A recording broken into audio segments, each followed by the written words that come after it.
1 roi, chapitre 5, verset 1 à 5. Si c'est que je vais lire, vous ne les trouvez pas aux 5 premiers versets. Dans votre version, il faut aller donc au verset 14e.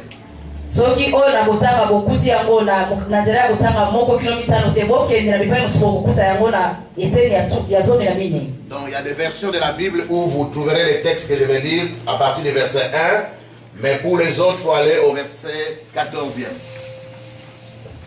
1 roi chapitre 5. Pour ceux qui étaient là, vous savez que nous avons passé 3 jours de jeûne et de prière et nous étions là chaque soir dans la présence de Dieu.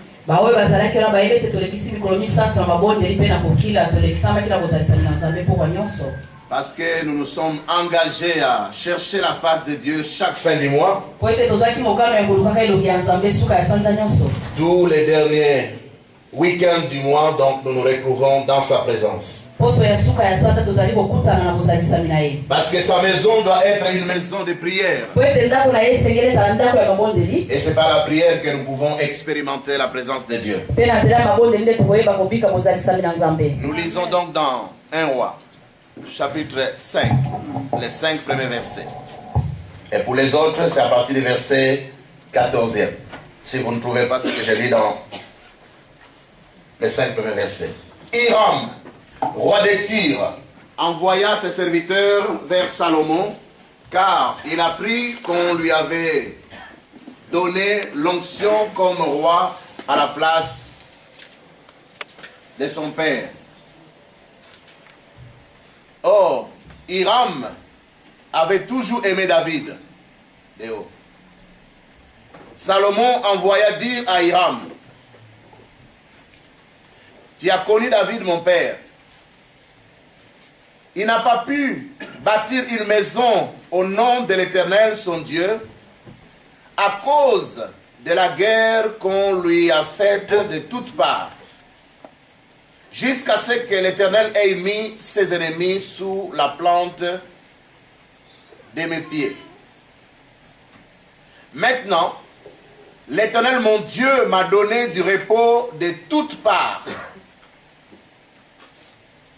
Plus d'adversaires, plus de coups malheureux. Voici que j'ai l'intention de bâtir une maison au nom de l'Éternel mon Dieu, comme l'Éternel l'a déclaré à mon père David en disant: ton fils que je mettrai à ta place sur ton trône, sera lui qui bâtira une maison à mon nom. Amen. Amen. Est-ce que vous avez trouvé les textes chez vous? Ok. Les thèmes que nous partageons ce matin, c'est donc il faut que Dieu vous accorde son repos. Ou encore, recevez le repos de Dieu.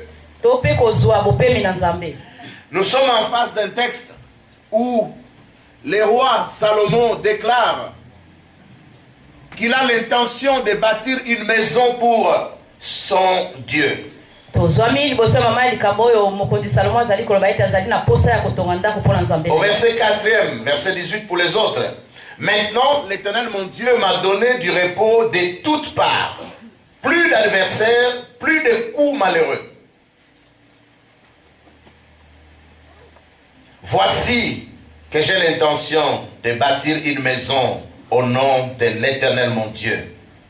Alléluia. Amen. Recevez la paix et le repos de Dieu de tous côtés.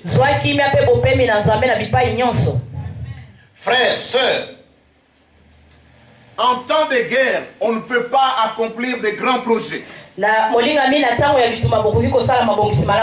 temps de guerre, on ne construit ni pont ni route.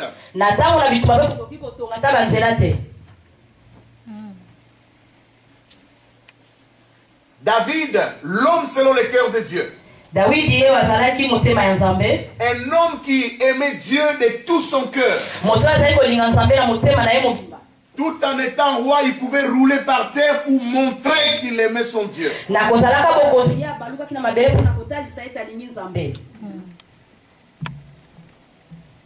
Un homme selon le cœur de Dieu. Il avait l'intention de bâtir une maison pour son père. Mais à cause de la guerre, ou de multiples guerres, il n'a pas pu, pendant tout son règne, accomplir le désir qu'il avait de bâtir une maison à l'Éternel. Donnez-moi un autre micro, s'il vous plaît.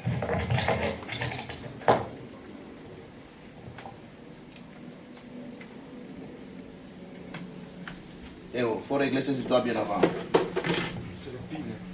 Ok, il faut remplacer la pile. Elle ne se remplace pas elle-même.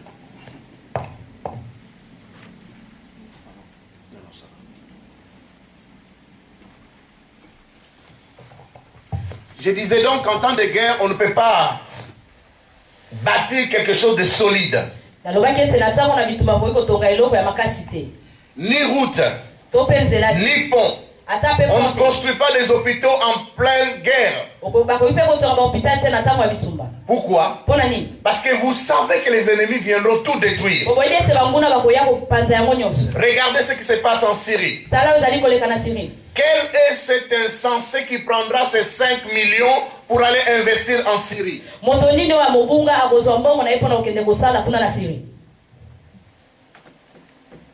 Quand on parle du monde des affaires, il y a des pays qui sont tellement corrompus que dans le monde des affaires, ces pays-là, ce sont des pays où on n'encourage pas les investisseurs d'aller investir leurs millions.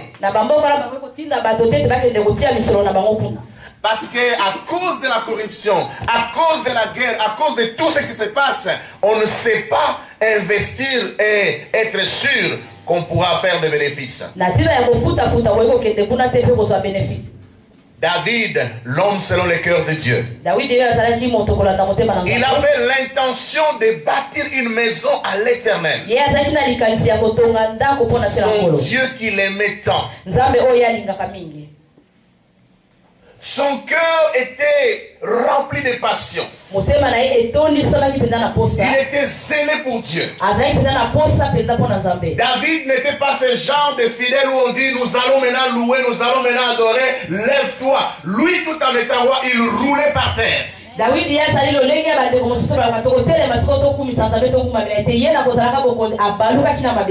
Et Dieu l'appelait l'homme selon mon cœur.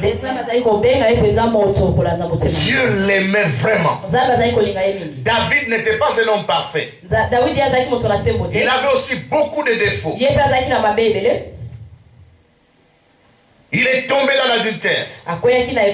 Il a commis des meurtres. C'était un homme de guerre. Mais malgré sa fonction, malgré le rôle qu'il jouait en tant que berger d'Israël, il était passionné pour Dieu. Il était zélé pour Dieu. Il ne pouvait pas comprendre qu'il ait un palais et que son Dieu n'ait pas une maison. Puisque le roi avait son palais, mais l'Éternel Dieu n'avait pas de maison. Et David a dit, comment est-ce que moi je peux habiter dans un palais alors que mon Dieu n'a même pas de maison où on peut déposer l'arche de l'alliance? Alors il a commencé à faire des préparatifs pour bâtir une maison à l'Éternel. Il commence à mettre tous les moyens en marche pour bâtir une maison à l'Éternel. Mais il est dit qu'à cause des combats, à cause des guerres, David ne pouvait pas accomplir ce qu'il avait comme désir dans son cœur. Frères, sœurs, ce matin, j'aimerais vous dire ceci. Dans votre vie aussi, malgré tous les désirs que vous avez, malgré les projets que vous avez, les intentions de faire de grandes choses que vous avez, si Dieu ne vous accorde pas son repos et sa paix, vous ne saurez pas accomplir les plans. Et pourtant, bâtir une maison à l'Éternel, c'était dans la volonté de Dieu. Mais même quand vous voulez faire la volonté de Dieu, vous avez besoin de la grâce de Dieu pour accomplir la volonté de Dieu. Si Dieu était un homme, il allait tout faire pour que David lui bâtisse une maison. Mais pour David, Dieu n'a pas permis qu'il construise une maison pour l'Éternel, son Dieu. En d'autres termes, Dieu a toujours permis qu'il y ait des ennemis qui viennent combattre, troubler David, pour qu'il n'ait pas la possibilité de bâtir une maison pour lui.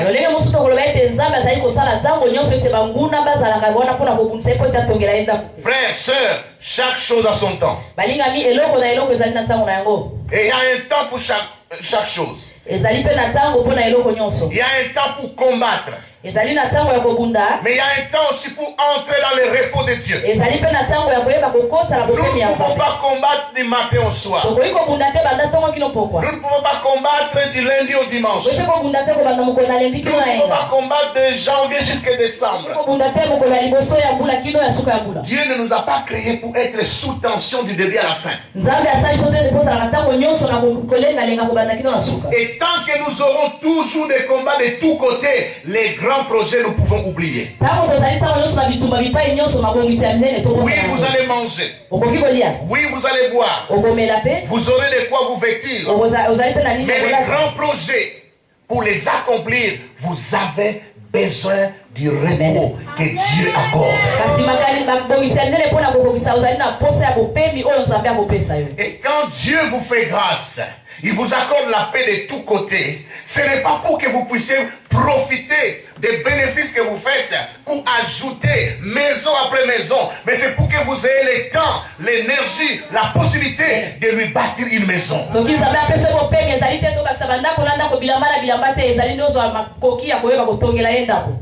Amen. Amen. Dieu est Dieu. Il est tout puissant. Dieu peut faire descendre un temple qui vient du ciel et qui descend sur la terre. Mais il ne veut pas le faire. Il donne le privilège à un homme de bâtir une maison pour contenir les dieux que l'univers tout entier ne peut pas contenir.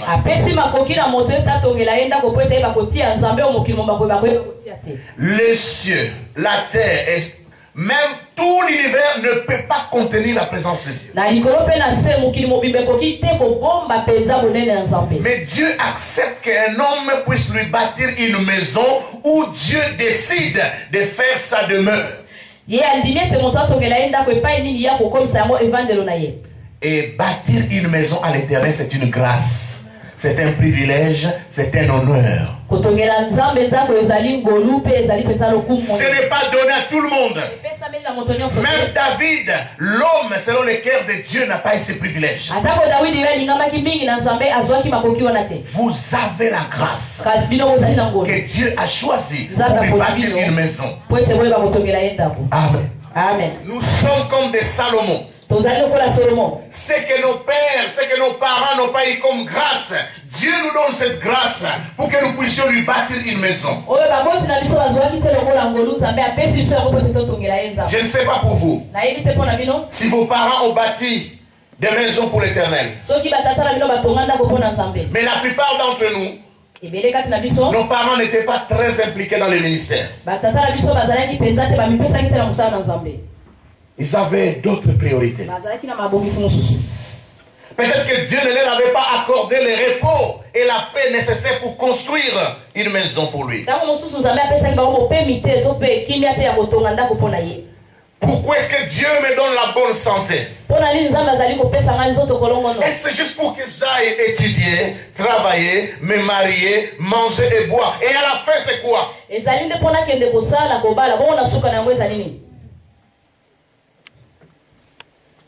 Quand tu quittes cette terre, qu'est-ce que tu vas présenter à celui qui t'a tant aimé?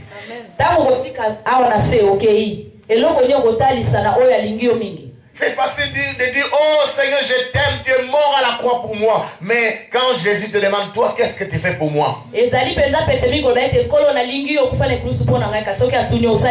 Jean était le disciple que Jésus aimait beaucoup.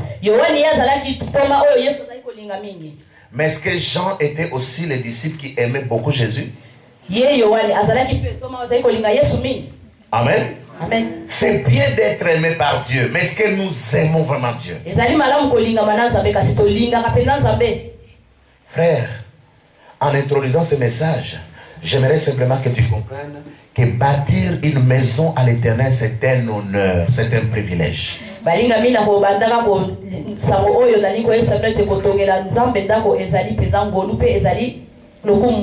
Dans ta propre vie, pour que tu réalises les grands projets que tu as, pour que tu puisses accomplir les désirs de ton cœur, tu as besoin du repos de Dieu.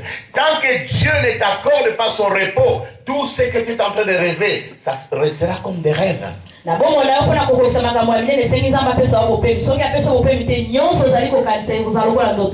Amen. Amen. Amen. Amen. En temps de guerre, il n'y a pas de grande réalisation. Regardez ce qui se passe en Afrique. Tant qu'il y a toujours la guerre, on ne construit pas de belles routes. Regardez le Mali. Depuis qu'on me montre le Mali, je n'ai pas encore vu une bonne route asphaltée.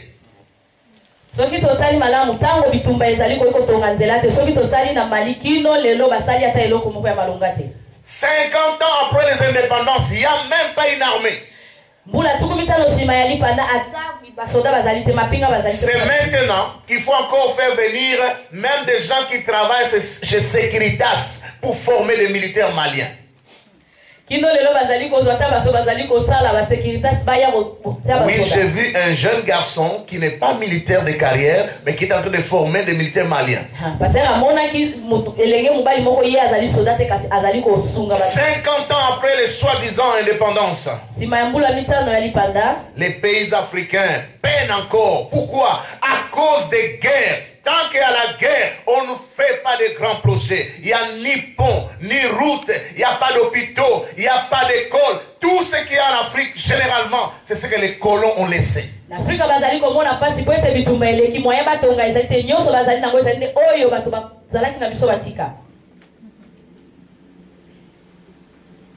Mon frère, ma soeur, tu as aussi beaucoup de projets dans ta vie. Si tu n'implores pas la grâce de Dieu pour qu'il t'accorde la paix et le repos, tu vas quitter cette terre avec des remords. Tu iras avec tes rêves dans la tombe. Tu diras comme Martin Luther, I have a dream. Mais c'est d'autres personnes qui vont réaliser ces rêves. Pourquoi? Parce que les repos, il n'y en a pas. Chaque fois que tu commences à concevoir un projet, il y a un problème qui surgit. On te téléphone et tout ce que tu avais mis de côté est parti. Quand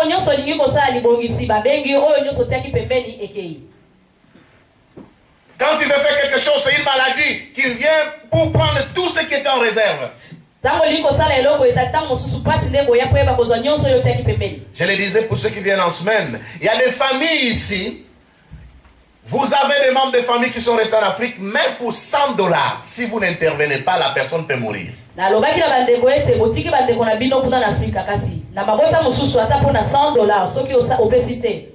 Sans exagérer, la fièvre typhoïde, la maladie de mains sales, les traitements ne coûtent même pas $10. Mais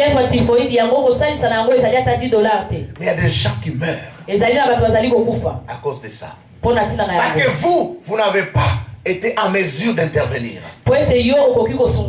Mais pourquoi de janvier jusqu'à décembre, depuis 2000 jusqu'à 2013, il n'y a que vous qui êtes sous pression pour que vous puissiez intervenir. Tant que vous n'aurez pas la paix, tant que vous n'aurez pas le repos, vos propres grands projets, vous n'allez pas les accomplir. Et pour que vous ayez ce repos, il faut implorer la grâce de Dieu. Dieu était capable de mettre fin au combat de David, mais Dieu a laissé le combat continuer pour que David, à la fin de sa vie, tout en étant un homme selon le cœur de Dieu, n'ait pas la possibilité de bâtir une maison à l'Éternel. Mais quand Salomon arrive, Salomon a commencé comme un homme sage. Mais à la fin, c'était comme un insensé. Quand vous lisez même les livres d'Ecclésiaste, tout ce qu'il raconte, c'était les fruits de son expérience, sa folie. Quand un homme arrive à se marier avec 1000 femmes, qu'est-ce qui lui reste dans la tête? Chaque femme te prend une partie de ton cerveau. Amen. Amen. Jacob Zuma, cette femme, président sud-africain. Qu'est-ce qui lui reste dans la tête?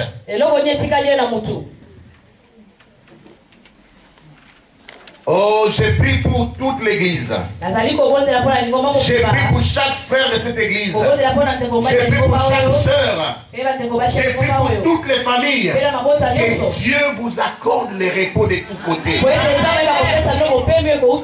Quand Salomon est arrivé, Dieu lui accorde le repos. À l'est, à l'ouest, au nord, au sud. Il nous dit ici, Dieu m'a accordé le repos de tous côtés. Je suis en bonne santé, mes enfants sont en bonne santé. Je travaille et je peux épargner. Je conçois des projets et je peux les accomplir. Pourquoi? Parce que Dieu a éloigné tout ce qui pouvait ruiner mes économies.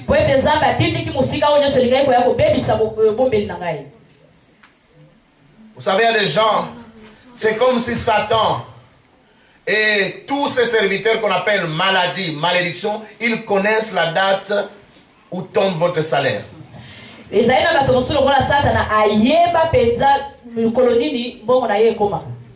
Si c'est le 28, déjà le 26, il y a un coup de téléphone qui sort.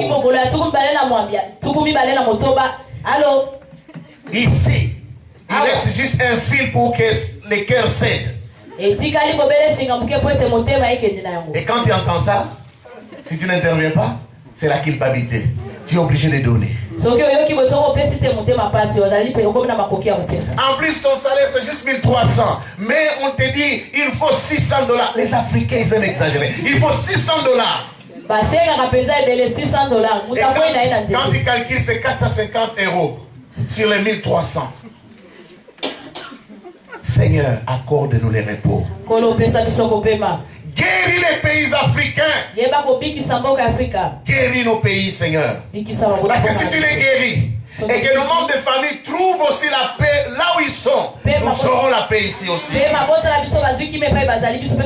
pourquoi on ne peut pas être chrétien authentique et soutenir de faux dirigeants en Afrique. On ne peut pas être un chrétien authentique et soutenir des faux dictateurs qui sont là pour leur propre ventre et non pour le peuple.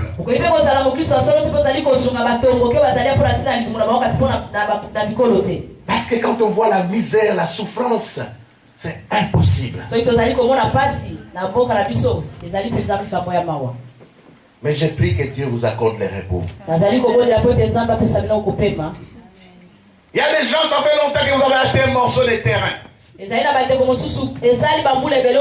pour poser la fondation, où est la paix? La paix, il n'y a pas.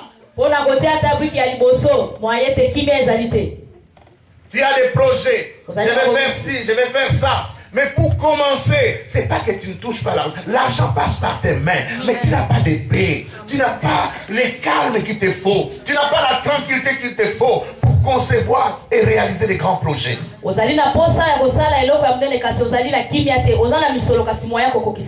ce que tu fais, c'est manger, boire, acheter quelques vêtements. Mais les grands projets, impossible.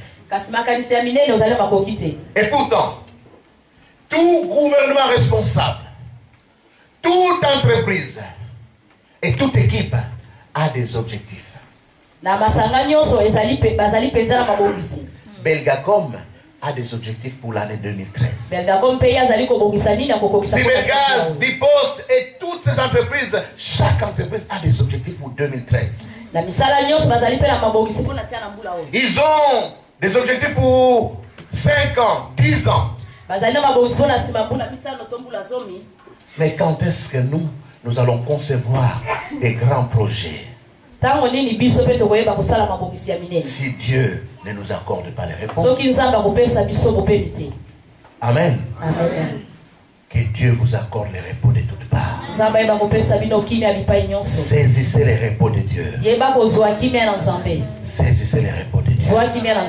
Malgré sa bonne volonté, David, l'homme selon le cœur de Dieu, n'a pas pu accomplir les projets qu'il avait dans son cœur.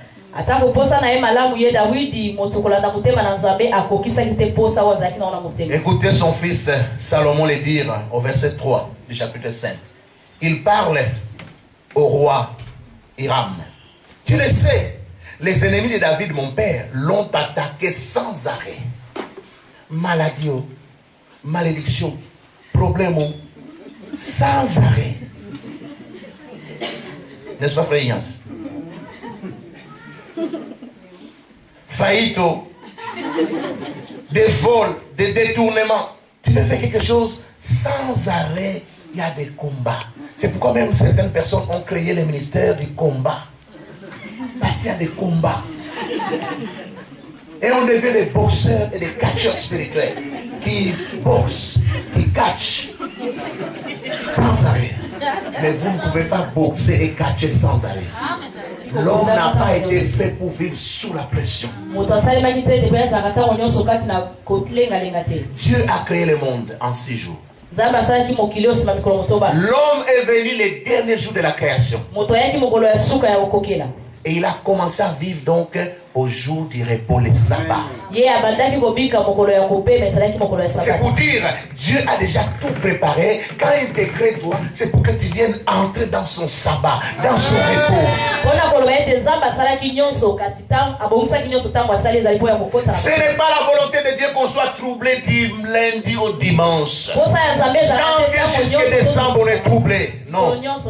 Chaque chose a son temps. Dieu exerce nos mains au combat et nos doigts à la bataille. De temps en temps, il permet des petits combats pour exercer nos mains, nos doigts. Mais ce n'est pas un mode de vie. Les combats, ce n'est pas un mode de vie. Créer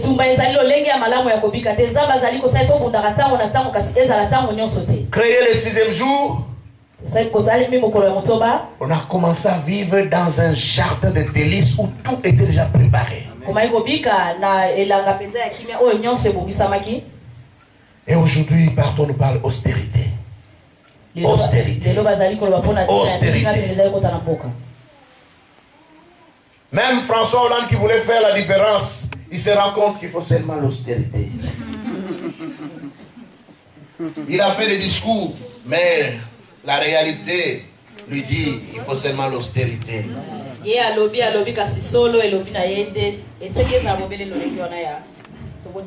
Et aujourd'hui, les sondages, il est à 25%. Donc, il n'y a que 25% des Français qui veulent encore voir François Hollande. 75% veulent déjà que Sarkozy. Pourquoi? Parce qu'il est arrivé. Oh, c'est Nana, shalom. Et Dieu te bénisse. Amen. Nous acclamons pour la sœur Nana. Évangéliste. Les dimanches prochains, vous la verrez avec 3 personnes. Amen. Elle va vous dépasser avec vos 3 amis. Amen. Je la connais. Alors, quand Salomon expérimente le repos de Dieu, il dit: j'ai l'intention de construire une maison pour l'Éternel mon Dieu.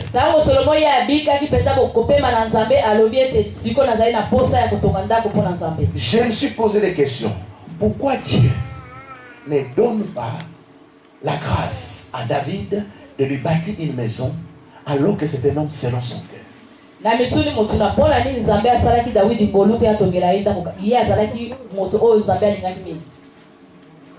il fait cette grâce à un enfant qui, tout en commençant par la sagesse, Dieu dans sa préscience savait que Salomon allait finir comme insensé.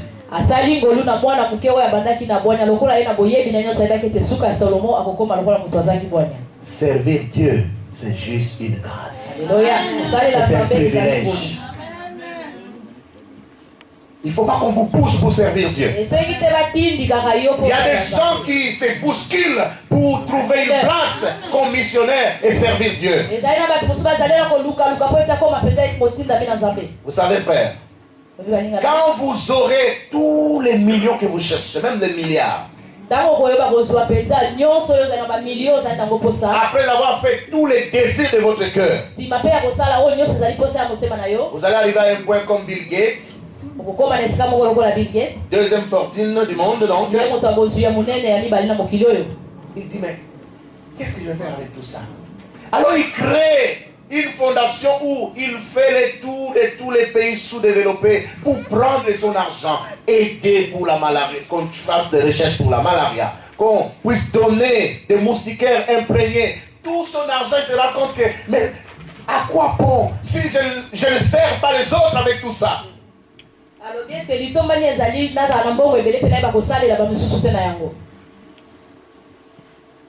Oh, que Dieu nous fasse grâce.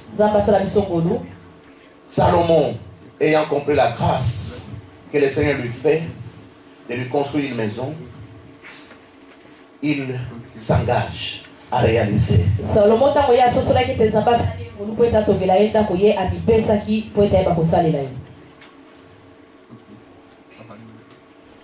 Je vais vous poser une question. Vous êtes en bonne santé. Vous êtes en très bonne forme. Vous travaillez, vous allez peut-être à l'école. Vous faites ce que vous pouvez faire. Mais si Dieu permettait, par exemple, que vous soyez frappé d'une paralysie, je ne dis pas que c'est lui qui envoie, s'il permettait, quels seront tous vos projets? Parce qu'on croit que ça n'arrive qu'aux autres.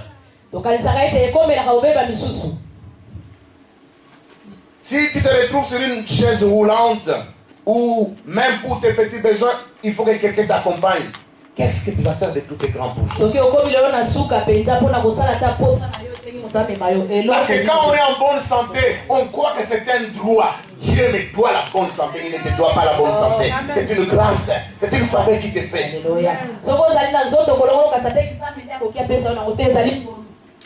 Alors si tu veux accomplir des grands projets avec Dieu, il faut que tu dépendes de sa grâce. Aujourd'hui, l'Angola est en train de se reconstruire. On construit des routes, on construit des ponts. Il y a des trains en Angola, parfois même en Belgique, il n'y en a pas. C'est très beau. Pourquoi maintenant ils le font? Ils sortent de plus de 25 ans de guerre civile.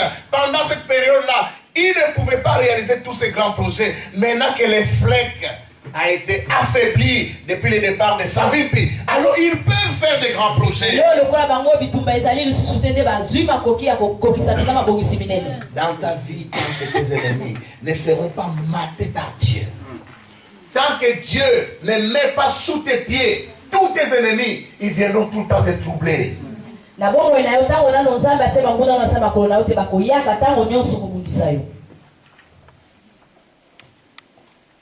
Et maintenant, verset 4. Le Seigneur mon Dieu m'a donné la paix sur toutes les frontières. Ça, c'est une autre version.